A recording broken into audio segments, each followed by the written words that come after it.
গুরু পূর্ণিমা উপলক্ষে করিমগঞ্জের বিভিন্ন মন্দির ও আশ্রমে বিশেষ পূজার আয়োজন করা হয়েছে। মহর্ষি বেদব্যাসের জন্মতিথিকেই গুরু পূর্ণিমা হিসেবে পালন করা হয়। প্রতি বছরের মতো এবারও করিমগঞ্জ রামকৃষ্ণ মিশনে গুরু পূর্ণিমা উপলক্ষে সকাল থেকে পূজা শুরু হয়। হোম যজ্ঞ হয়, গীতা পাঠ সহ বিভিন্ন অনুষ্ঠানের আয়োজন করা হয়।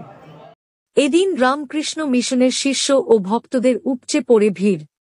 গুরু পূর্ণিমা সম্বন্ধে তাৎপর্যপূর্ণ কথা বলেন মিশনে অধ্যক্ষ স্বামী প্রভাসানন্দজি মহারাজ।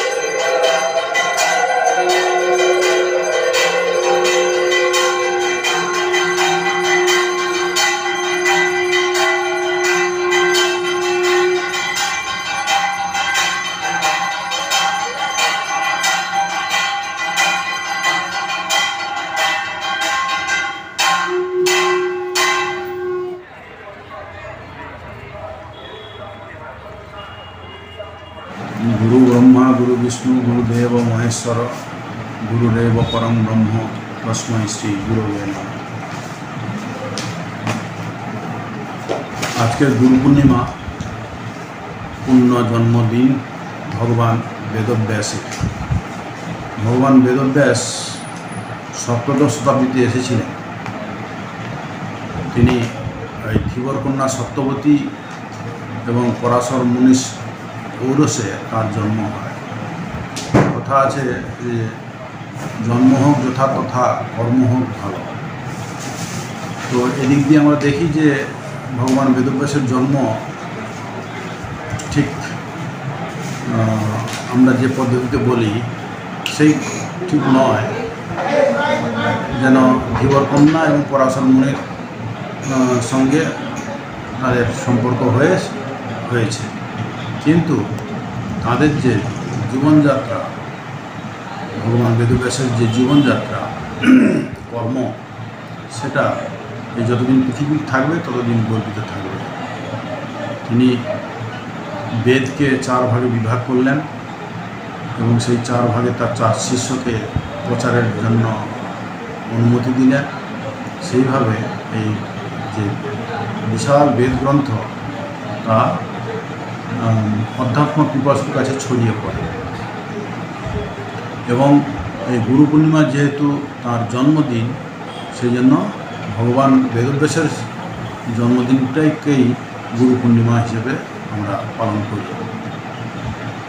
তো গুরু অ্যাকচুয়ালি বলছেন গুরু ব্রহ্মা গুরু বিষ্ণু গুরুদেব মহেশ্বর, মানে তিনি ব্রহ্মা বিষ্ণু মহেশ্বর সর্বদেবাদিদেব।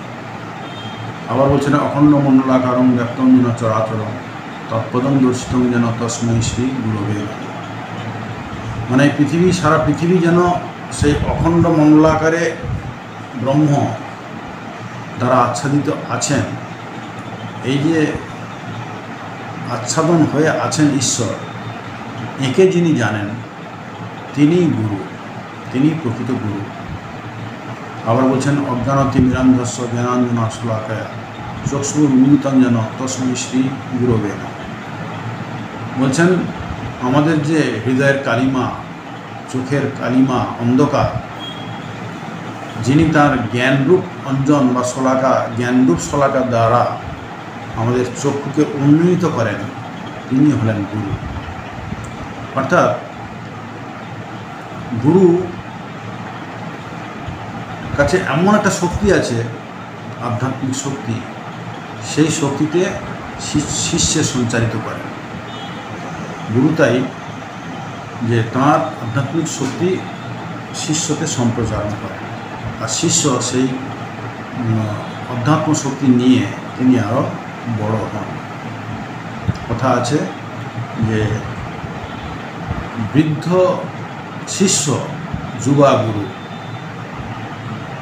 বটবৃক্ষের তলে বসে আছে, শিষ্য বৃদ্ধ বলছেন আর গুরু বলছেন যুবা। তো এটা কেমন, এটা যেন হেঁয়ালি লাগে। হেঁয়ালি কিছু নয়, আমরা সংসারে যারা আছি, সংসারের ঘাত প্রতিঘাত খেতে খেতে আমরা যখন লুব্জ হয়ে পড়ি, নত হয়ে পড়ি, অহংকার সব চূর্ণ হয়ে যায়, তখন স্বাভাবিকভাবে বৃদ্ধ বয়স এসে যায়, শরীরকে লুব্জ করে দেয়। সেই হিসাবে আর তখনই আমাদের মনে কিছুটা বৈরাগ্য আসে, ভগবানের শরণাপন্ন হতে ইচ্ছা হয়।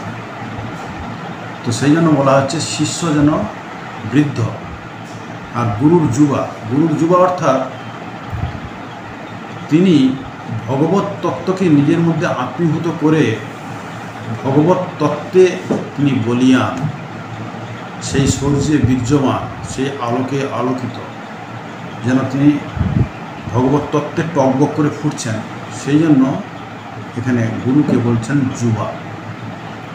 তো যাই হোক, সেই গুরুর জ্ঞান দ্বারা শিষ্যের চক্ষু উন্মোচিত হয়, তাদের সংস্পর্শে বা তাদের ইচ্ছায় শিষ্যের কালিমা দূর হয়। তো গুরু পূর্ণিমার এই বৈশিষ্ট্য যে আমাদেরকে একজনকে গুরু হিসেবে বরণ করতে হবে। অবধূতের 24 গুরু ছিল আমরা জানি, মানে যার কাছে কিছু শেখা যায় তাকেই আমরা গুরু করি। তো অধ্যাত্ম পথের গুরুই হলো শ্রেষ্ঠ গুরু। তার কাছে নতমস্তকে ওই বললাম যে তদ্বিধি পরিপাতেন পরিপ্রশ্ন সেবয়া হয়ে তার কাছে উপস্থিত হলে তিনি সদয় হয়ে তার সেই তত্ত্ব কথা নিজ শিষ্যকে দান করেন। এবং শিষ্য যদি তার হৃদয়ে কর্ষিত হয়, হৃদয় যদি প্রতিভা পরিষ্কার থাকে, তার হৃদয়ে সেই তত্ত্ব, ইষ্ট তত্ত্ব প্রতিভাত হয়, পূর্ণ জ্ঞান লাভ করে মহান হয়। ওম নিরঞ্জনম নিত্যম অনন্তরূপম ভক্তানুকম্পার্থ বিগ্রহম বৈ ঈশাবতারং পরমেশ্বরম তম রামকৃষ্ণ শিবসাগরম।